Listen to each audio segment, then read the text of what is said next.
April 8th, my daughter and I had a full circle moment. We received a publishing deal through Scholastic Book, and they invited us to New York for a book launch of the Haitian Heritage, our community collection. It was exciting. We were so happy to be there. B.I.B. baby. Yo, Blaze, get en musique. Je fais musique pour Busy la gueule. Haïti sous bel pays plaisir. Même là au pas de pop, moi j'ai plaisir. La vie c'est vivre, c'est j'aime capter. C'est vivre, n'a vivre, voler pour le malais. Haïti sous bel pays plaisir. Même là au pas de pop, moi j'ai plaisir. La vie c'est vivre, c'est j'aime capter. C'est vivre, n'a vivre, voler pour le malais.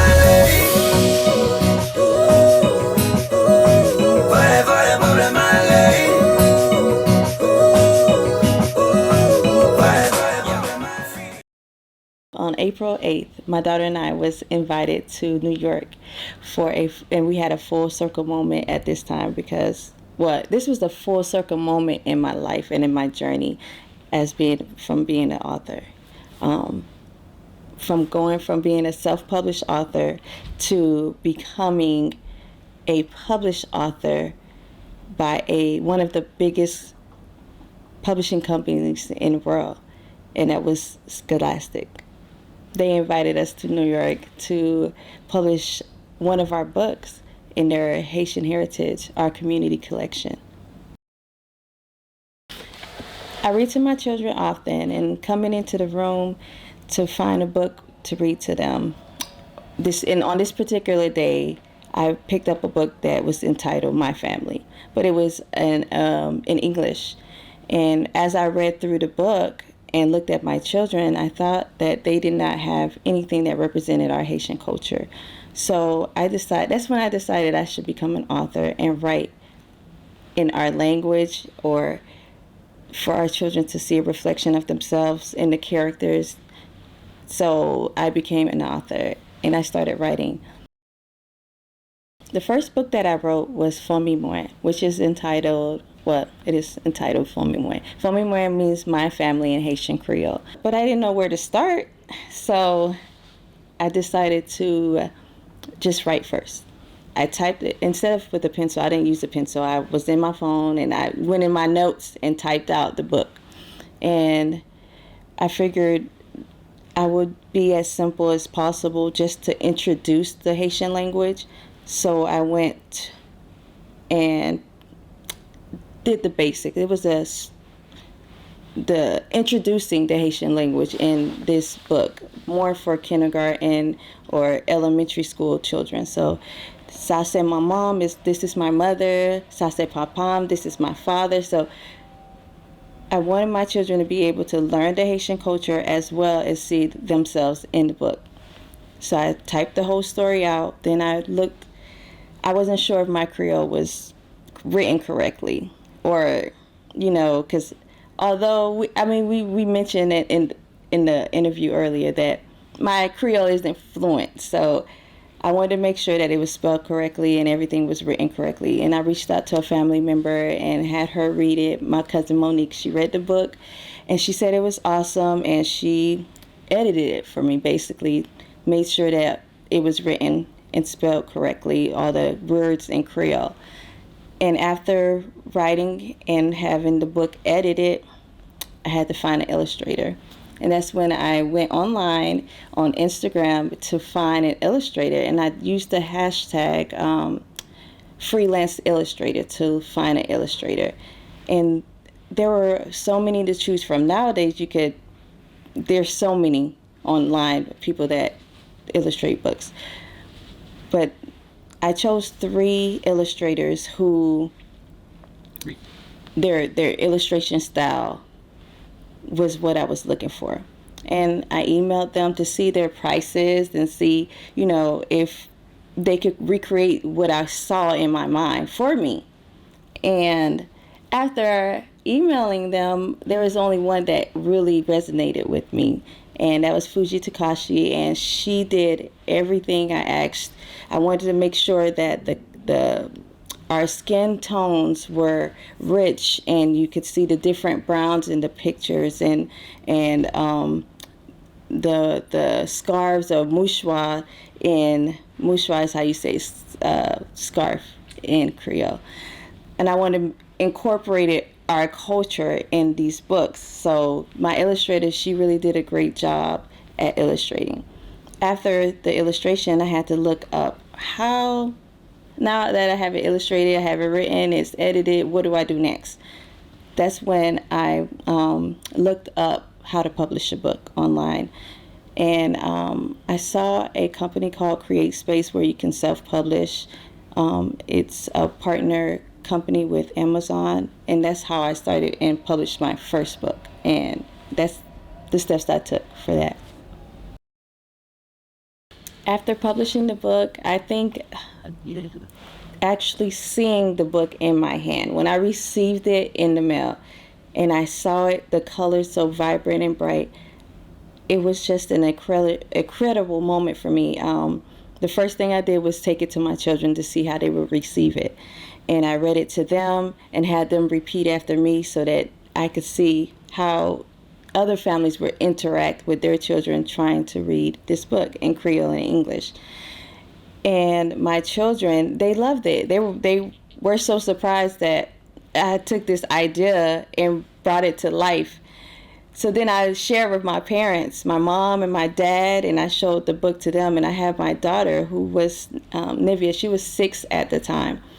After we read the book over and over again to each other, Nivea took the book and she read it to my parents at their house. And that was such a special moment for me because she didn't know any Creole before that, but my book helped her learn Creole. And not only that, she was confident enough to read it in front of her grandparents, who that's their Creole is their language, that's their mother tongue, you know. Mm-hmm. So from there I had to figure out, now how do I market it, how do I try to sell it. The first thing I did was go on social media and post the book to friends and family. Hey, I published a book. A lot of people were surprised because, I mean, growing up, writing and spelling and reading was not my thing. I was not really good at it. But here I am, a published author, and trying to sell this to my friends and family. And they clicked the link that I had attached to the web, to social media. They clicked the link and they started purchasing the book. They were supporting. They'll take the book. Once they receive the book in the mail, they would share and take pictures of the books and share it with me. And it really made me feel good. And it went from there to schools wanting to have the book at their libraries. So I would read it to my daughter's school, and the librarian, she asked if she could have a copy and for the kids to check out at their school. So that was a special moment for me, because now not only my kids, but more kids at the school would have that opportunity to read the book as well. In the beginning, it was difficult because I'm learning about marketing, and you think when you create something, you put it out there, that it's just going to sell itself, you know, like, oh, I finished this book, now everybody go buy it.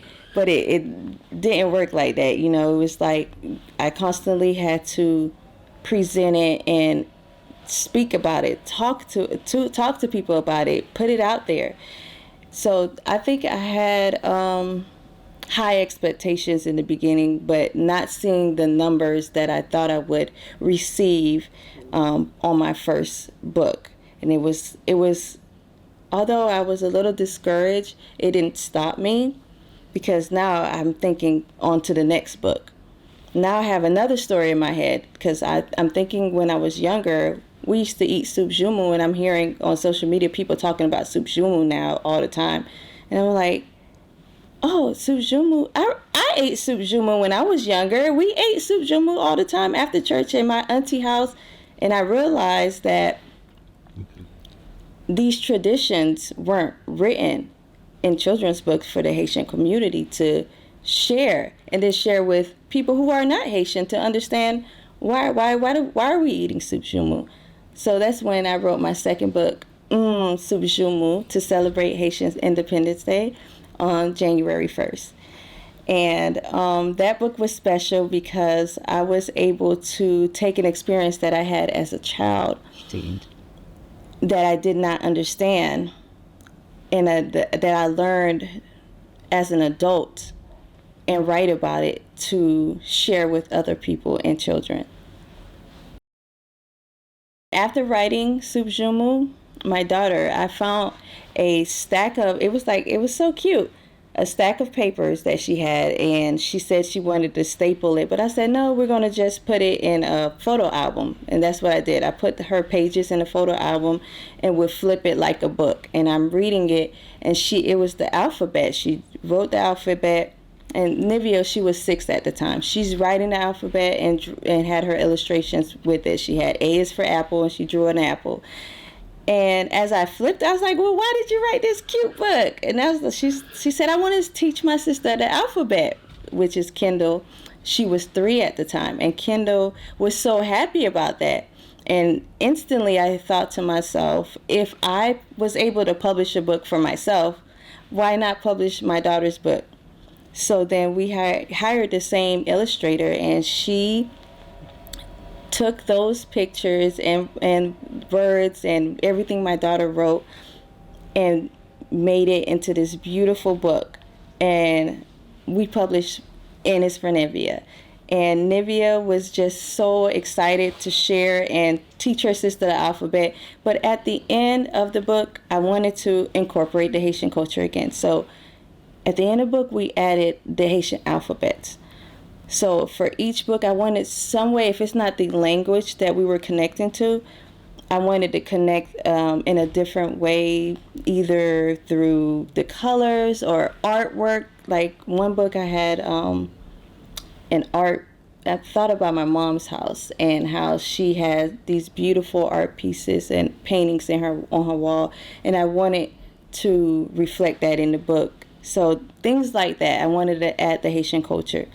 So from And It's for Nivea, I started writing a book about Kendall and her experience with dance. And Kendall, she wasn't having it. She was like, Mom, I don't want it to say that. It doesn't sound right. I want to say this. Can you make her say plop instead of flop? And then I thought about it. I was like, well, I've just published Nivea's book, so I can publish Kendall's book. And I said, well, what do you want it to say? And Kendall and I sat down line by line and wrote out this beautiful Kendall Lachey's new dance shoes.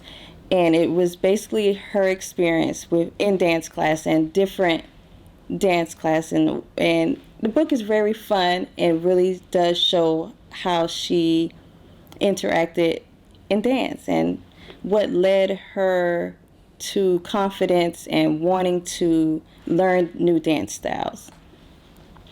From there, Nivea, she was taking guitar lessons, and she's always wanted a guitar. So we purchased a guitar for her for Christmas. It was a blue guitar, and then she started writing about that. And at that moment, I knew that it was a book that we needed to publish for her. So that's the birth of Nivea's blue guitar came to fruition, and we published Nivea's blue guitar.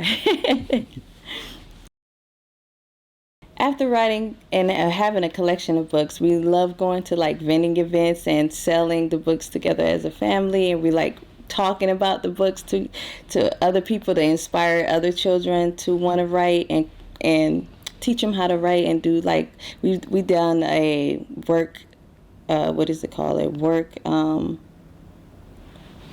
workshop. We've done workshops on how to teach children how to publish their own books at the school. And we, after doing all of that and publishing those books, that full circle moment was when we got the opportunity to be published through Scholastic Books. My daughters and I go to vending events to sell our books and to share our stories with people. It's always fun to meet people and share with them why they started writing and how we became published authors all together. I've even done a couple of workshops at my daughter's school to teach children of how they too can publish their books or their stories that they're fascinated in, or if they've written, or if even if they don't want to be an author, they can be an illustrator and illustrate their own book. So from there, just seeing everything coming together, we received a publishing deal with Scholastic Books. And it was so exciting because at that moment I felt like we have reached the top of the mountain. It was like the peak for us, because when I was younger, when I saw Scholastics come to our school, it was like Christmas for me. Like, although we could not really, if my family couldn't really afford to purchase a whole bunch of books, I probably get one book or a pencil or an eraser. Like Scholastics was it for us, and to be recognized as a self-published author and have our book published through Scholastic, that was a full circle moment for us.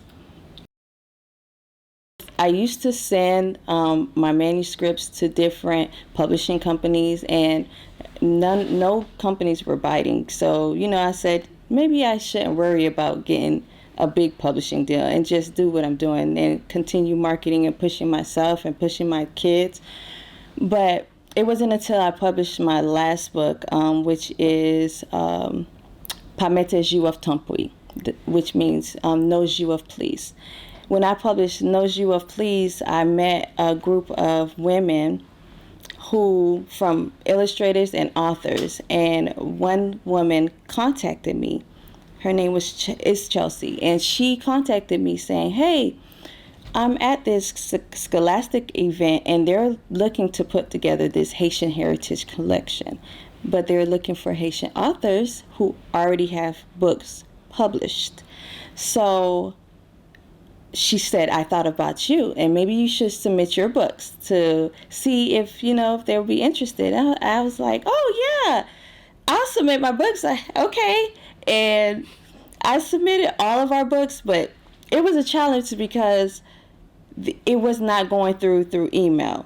The files were just too big, and I kept trying to send, and then I did WeTransfer. When I did WeTransfer, it did send the books, but I don't know how many books they were able to receive. At that moment, I almost felt discouraged, because I was like, nothing's working. The email's not sending. I'm not sure if they're receiving the books. Maybe I should just leave it alone. But the guy that was helping me, he was really persistent. He was like, "Oh, we were able to receive one. Can you send some more?" So I sent all the books, and they selected Ennis Fernivia. They said, "This story, we love the flow."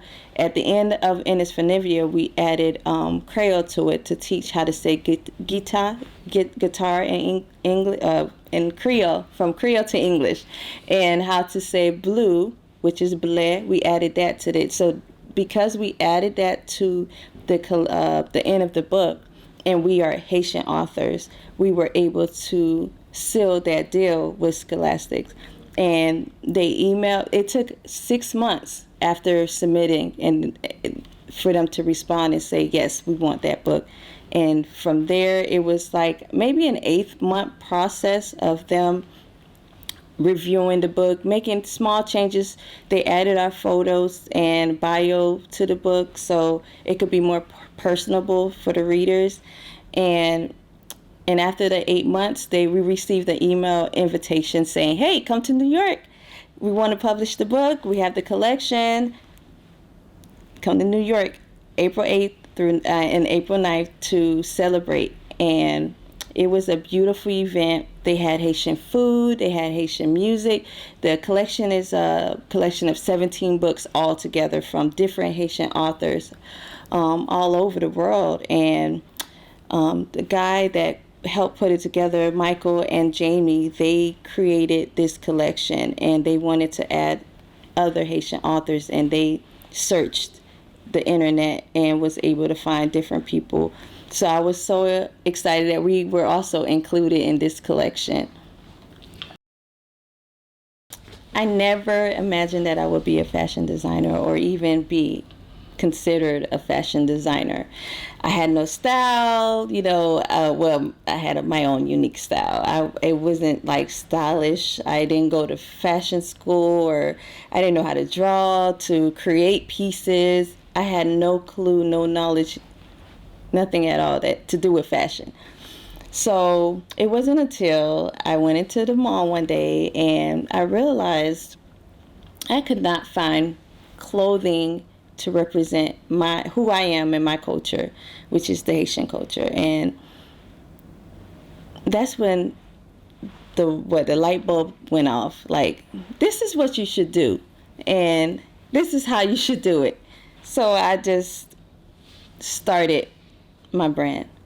So I'm sitting at my desk at work, and I start jotting down all these notes of what could I call it? What could I do? How can I represent my culture through clothing? And I thought making t-shirts was simple enough. Let's make some t-shirts. But what would I put on it? How can I express what I'm thinking onto clothing?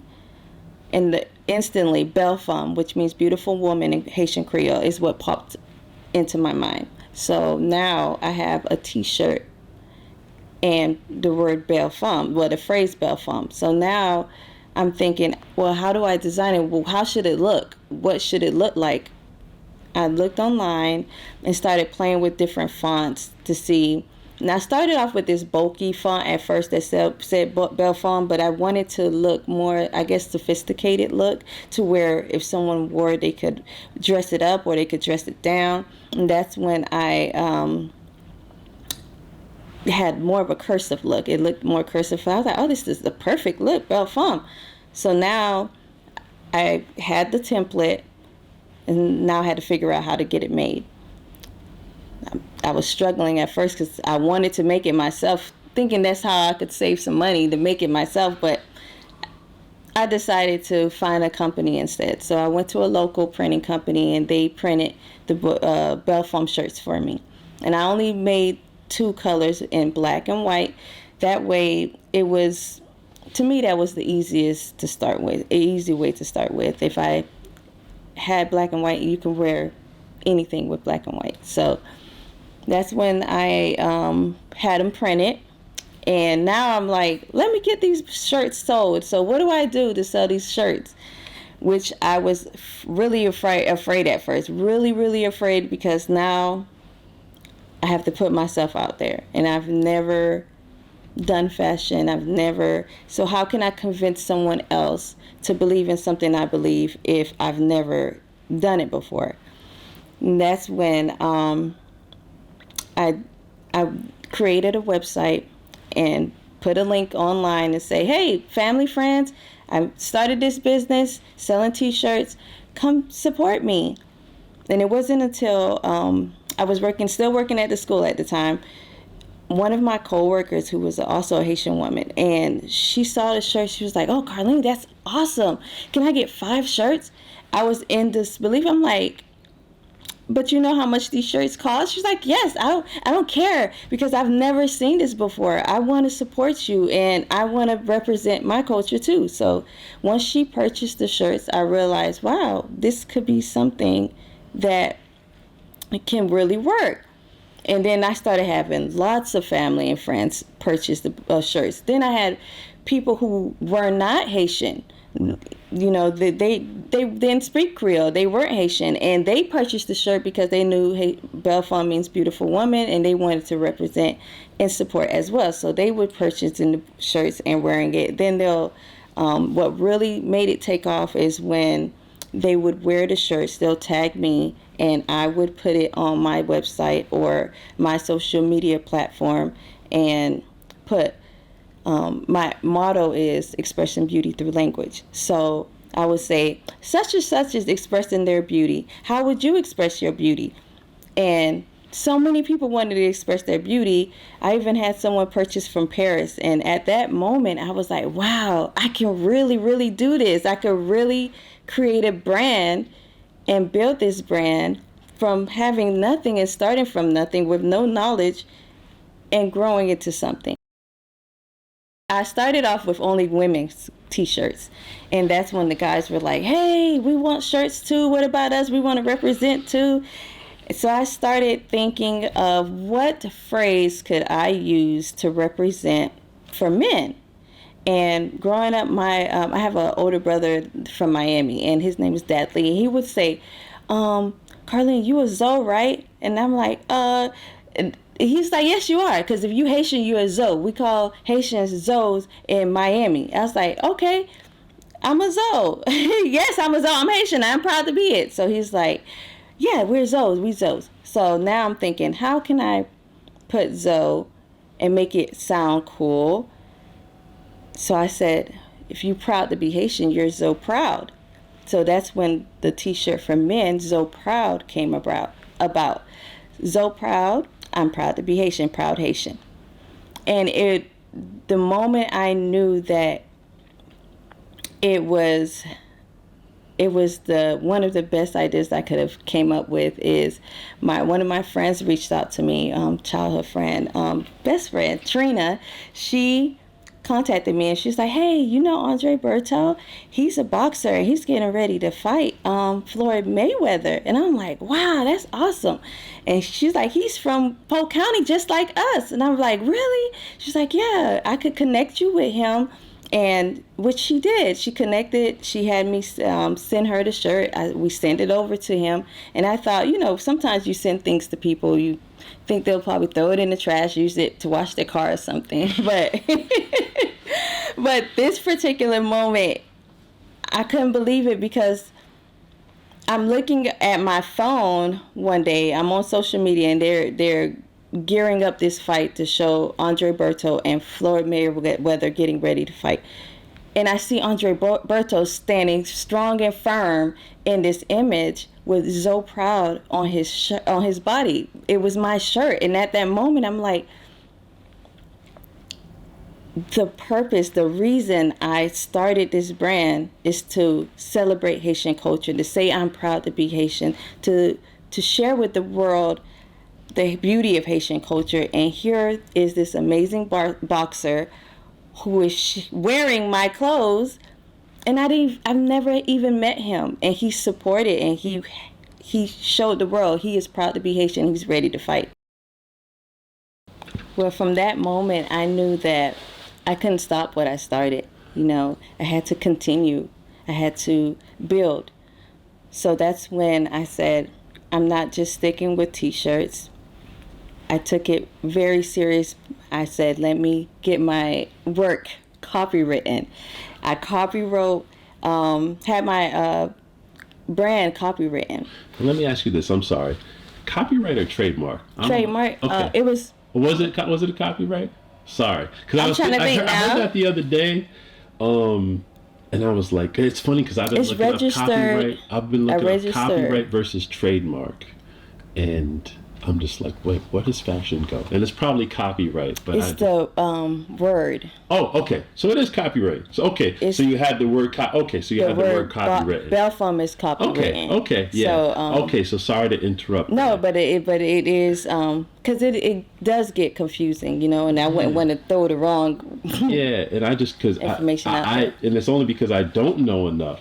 So ultimately, I was more like like I actually want to even want to clear it up for myself. So you could just talk about you got the I guess the name copywritten. Yes, I got the Belfom word Belfom copywritten, and I also so now it's a brand. Now I could put Belfom on the tag and on the bags and shipping items to sell it as product, So I had Belfom. Although my men's shirts say so proud, it's still a Belfom brand. So now I wanted to build my brand.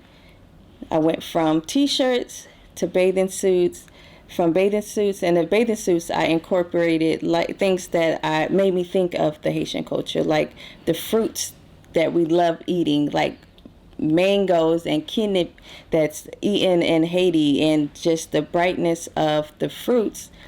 In my pieces, I wanted to showcase that. So I went from, and I had bathing suits for men and women, and there were matching pieces. My husband and I even went to Haiti with our matching mango bathing suits together, and people loved it. It was perceived very well.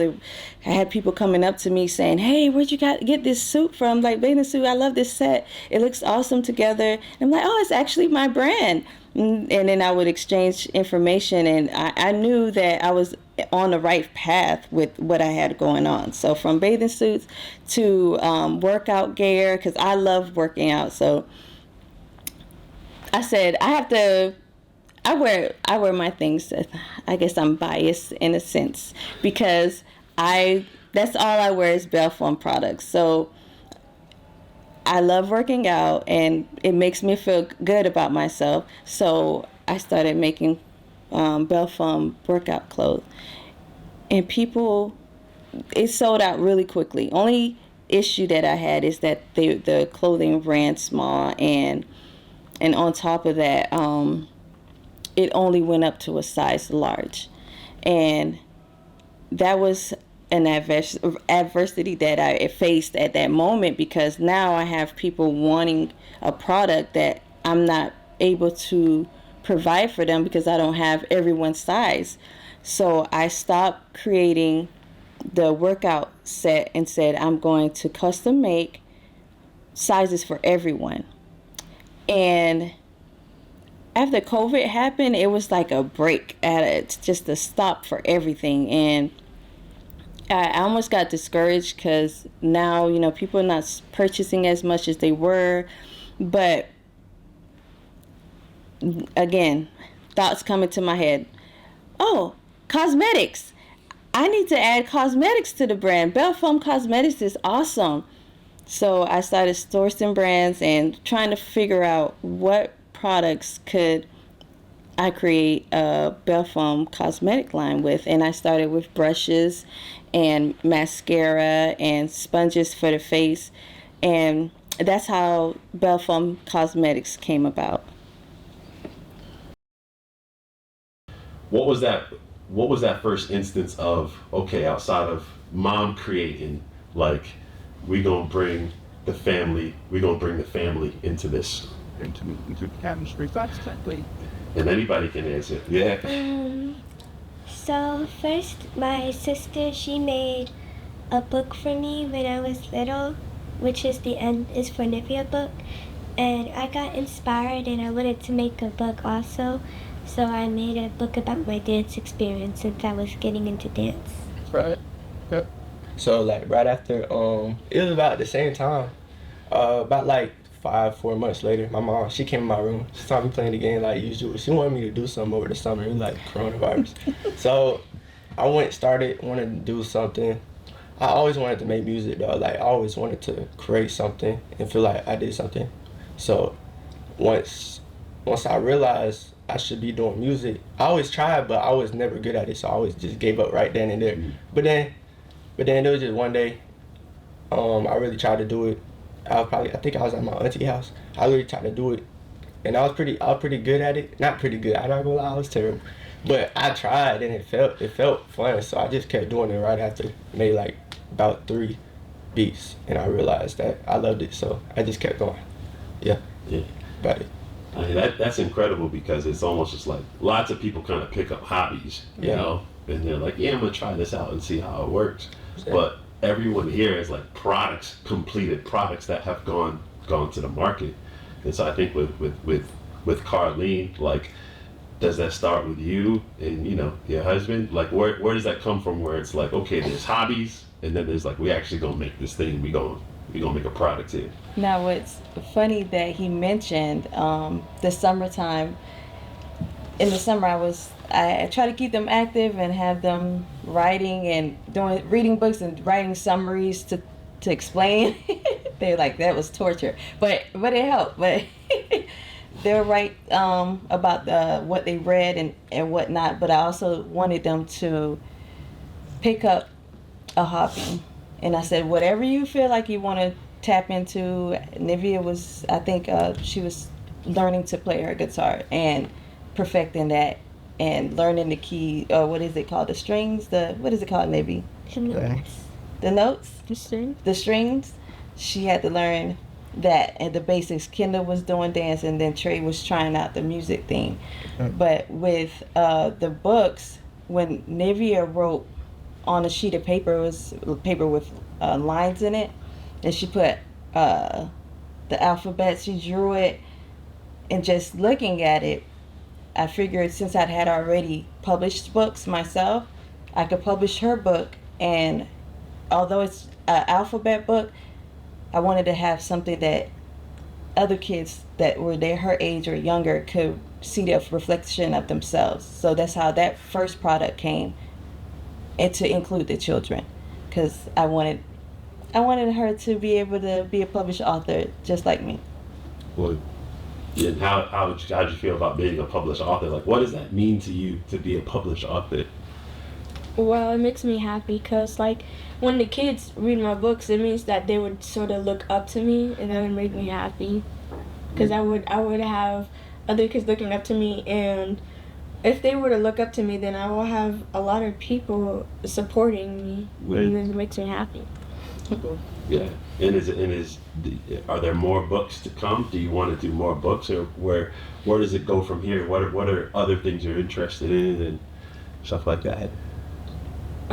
Yes, we are planning to write more books, and I feel like I'm forgetting something. Like I have it. There's something else. Nope, I forgot. A story that you've already been working on. Have you been working on anything? No. Yeah. Okay, that's the same. What are you saying, Kendall? I was saying that I wanted to make a book about my elementary years since I'm about to go to 6th grade, and I want to illustrate it and I want to write the book. Oh, there we go. Because I like to draw. That's great. So you like to draw. All right. And does any of the book stuff tie to what your brother's doing with music?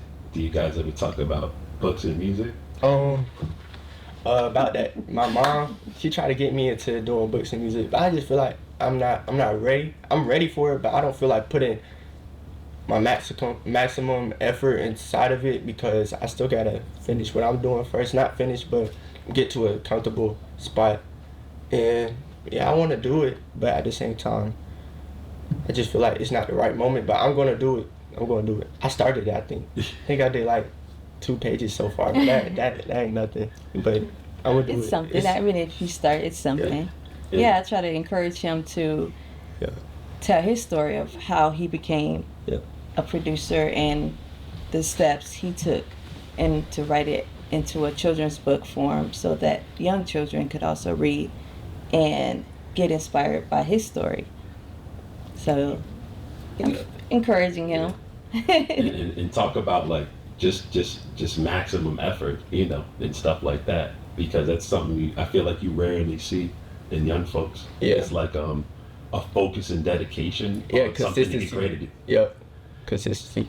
That's where I started for real.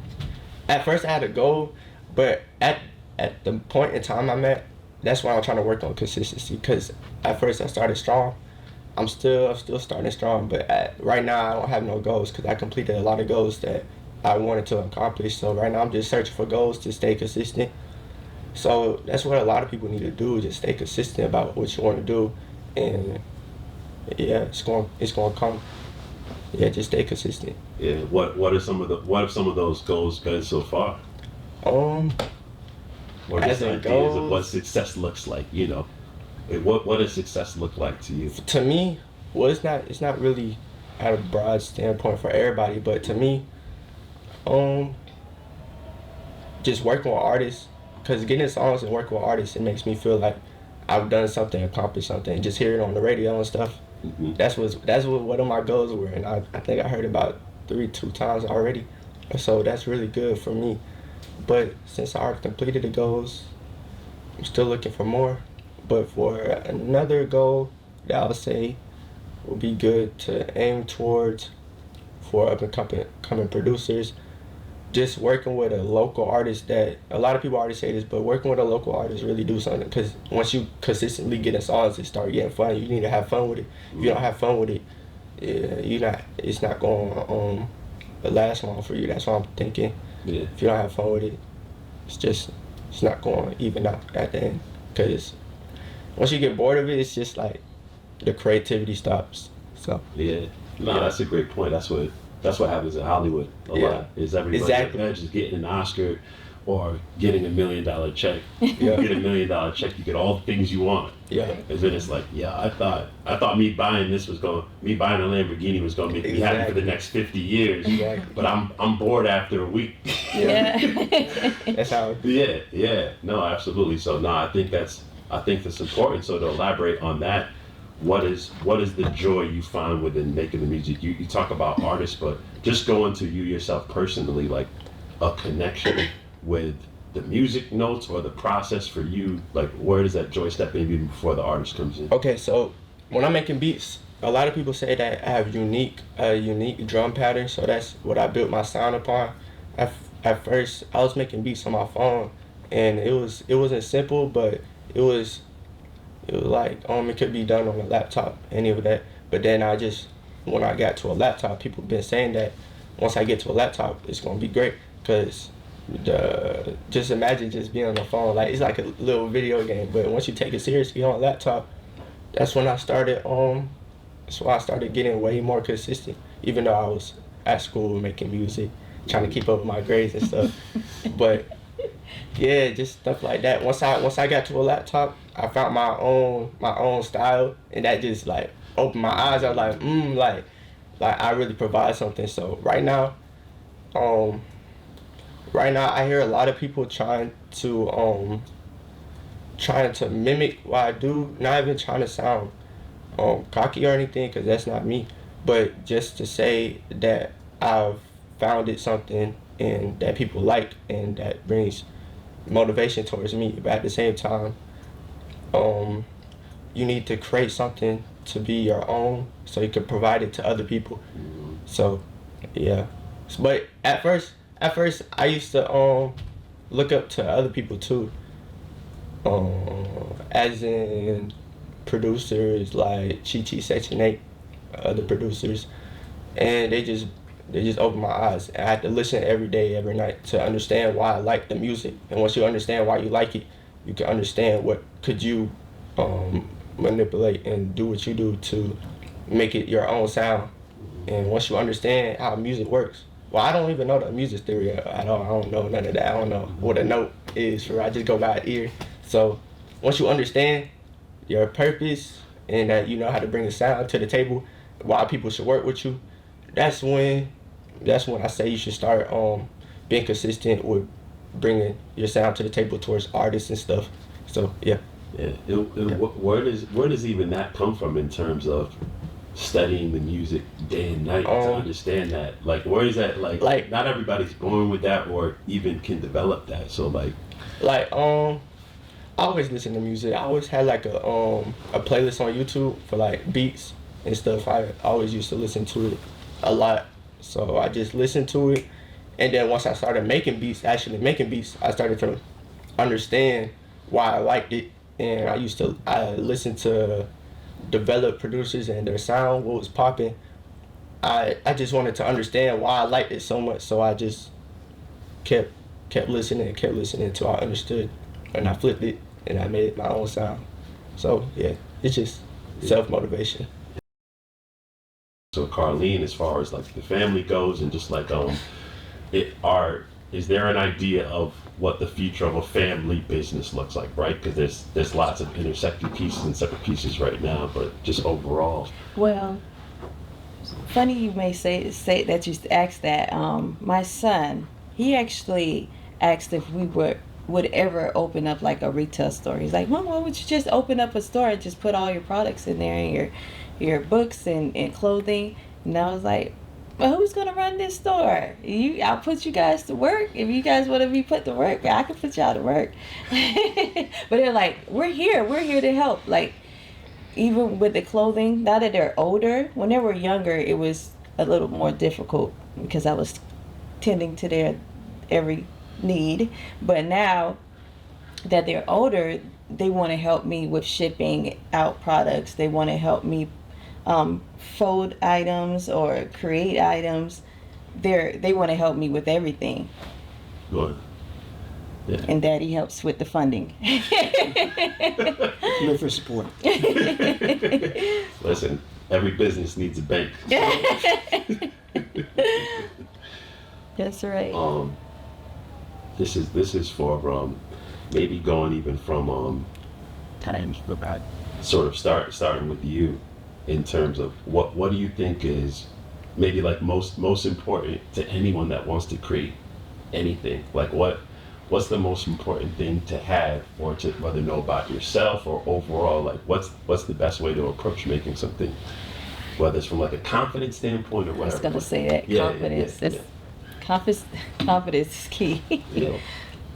I say you're gonna need support from your family and friends, because if you need help, they will help you, and they will help you grow and build your business. And if you're ever in a troubled place, they'll help you get out, and they'll help you not only make you better, but help you and or your business grow. And then you could also expand your business with the help, because they could help with advertising, funding. They could really do whatever. How old are you? I'm 13. Wow. Advertising and funding. Those are, I didn't even know what funding was probably until like 3 years ago. That's incredible. Thank you for that. And how about you? I really like to work with most of my friends with stuff that I'm working on, because like they all have like different personalities, so it would like help me to see what other people might like about my stuff. Wow. That's really impressive, because that's actually like in Hollywood, that's a key to success, is surrounding yourself with people that have different tastes and different things they like than you. Because if you get everyone that just likes all the same thing, then you can't know like what's actually different about what you have, right? So that's actually, you have a great team of entrepreneurs. Right? Thank you. I'm investing in the Smothers business. Yes, you are. But yeah, so and now going back with you, yeah, like what is that? I guess that key attribute, even for you, out of anything that has sort of allowed you to stay on the journey. I like when people tell me when something is not at its full potential, whereas comes with music, something I'm doing that they think I could do better, so they just let me know the real. If it's not good, something I could improve, just harsh feedback, real feedback, not harsh, real feedback. So that's what keeps me thinking where I could think outside the box. Yeah, that's really it. Yeah, that's great. I love that. This is a family that overall like allows for constructive feedback to actually self-improve. Yeah. It's so important on the journey. Yeah. So thank you for that. Thank you. And Ms. Carline? I would say continuing to acquire more knowledge, going to the library, doing research, reading books for anything that you're interested in, because a lot of things you may be good at, but you could get better if you have more information. So I would just say acquiring knowledge. What was the question? Plus, it's going to be hard to follow those four answers. So ultimately, and I feel like you've alluded to it, but sort of in having a strong family of entrepreneurs, what is sort of just a strong principle, or a strong principle of this pursuit? I guess just support is the major thing. I've always prided myself on. The kids come up with an idea, or my wife, I'm all hands in. If it makes them happy, I'm pretty much gonna tell them to do it. Like, we can go forward. There's nothing stopping us. Why can't we do it? That's usually what I say. If my wife comes up with another idea, I'm like, she already knows what I'm gonna say. I'm gonna say, run it. Yeah, run We're gonna see what we can do. He's right. So whatever really makes them happy, I'm all for it. That's incredible. And for you, like, where does that come from, right? That sort of, yeah. I think just always wanted to have a family, and having a strong family unit, and kind of like building like a small empire, nothing too major, but just something I can, create generational wealth with, and just be a big support system. Yeah. A legacy. Thank you. That's really good. I've always been a dreamer, and everything that I've talked about today, it came to me in a dream first. And bringing it to life has been the process. Although it's been difficult, it's been a process worth creating and bringing to life. Look at that. And for me, what's next? What is next? I think I want to get into writing like movie scripts and create a movie celebrating the Haitian culture in some form or fashion. But now, like, as it stands, I think I'm basking in succeeding in what I've created. And so the only thing I think I really want to learn more about is scaling the business. I have not been able to learn the business aspect. Yes, I can create and make things happen as I think of it, but learning the business part of it has been what's been challenging for me, and creating or scaling the business. So that's something that I want to work on, growing the business, and that way I'll be able to reach so much more lives and inspire so much more people.